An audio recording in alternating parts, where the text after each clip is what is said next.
Right, so we've got a 2007 VW Polo. Customer complaint is since the rear brakes were done, it's now got a loss of power. The AIA got called out, a roadside patrol got called out to it, and they've diagnosed it as a cylinder 3 sealing issue. So we're just going to dive into that and see what we can find. The first part really with any Diag is a global vehicle scan to see what's going on. Might give us relevant freeze frame data in another module, but it also acts as a good CMA, a good cover my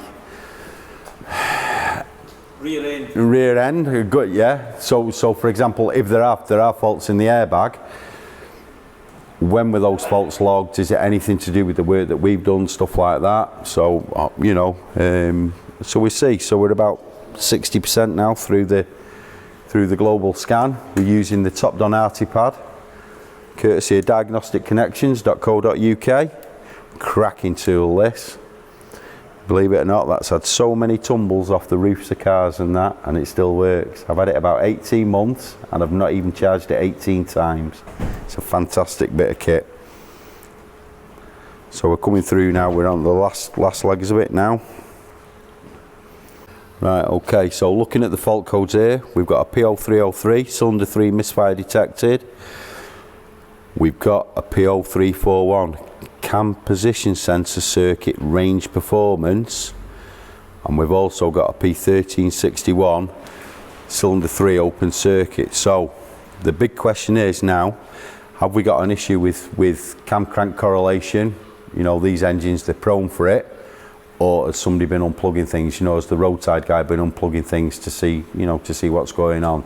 So what we want to try and do is we want to try and avoid from going down a rabbit hole and looking at things too seriously. So the first thing I want to see is are there any oranges in the box of apples?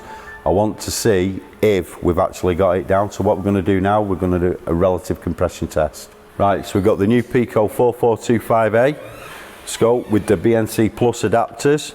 And what we want to do now is we want to see, have we got a problem with compression on cylinder 3? So the easiest way to do that is a relative compression test. And all we're looking for is a difference between one, you know, we're looking for one low cylinder to time with this P0303. So our connection wise, what we've done, we've got the Pico 7 software here. We've got channel A on battery voltage, which is the blue trace, channel B on current. And we've set it to a 20 volt range on channel A and a 1000 amp setting on channel B, just to cover our bases. And then connectivity on the car, we've just got the channel A there on the battery, and then we've got our current clamp on the ground strap at the back of it. And then what I've also done, I've disabled fueling by disconnecting the injectors just onto the fuel rail, so we've not got any fuel going into the cylinders. And literally all we're going to do now is start the scope running, so I'll focus you on that. We'll start the scope running, and then I'm just going to crank the vehicle.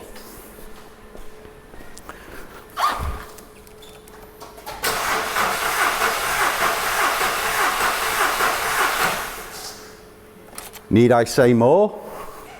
Just by listening to the cranking cadence, we don't need to do anything else. So we stop the scope, and then all we do, we go back to waveform number 2. We can see immediately there, let's just make it a little bit bigger for you. We'll draw a box around that. What we should have, pull this out of the way, the zoom window always gets in the way. What we should have, obviously the current clamp is inverted on this, so the current draw is going down. What we should have is a compression peak. Oh, there's one missing. Compression peak, one missing. So we have got now, we've got a lack of compression in one cylinder. The question is, how far does the customer want us to go? Does the customer want us to go further and determine whether it's an exhaust valve, an intake valve, or whether we've got a problem from the piston crown below, such as rings or a cracked piston or something like that? We can do that very, very easily by combining a pressure pulse sensor, a delta sensor, in with this test, and that'll tell us straight away whether we're going exhaust, intake, or below the piston crown.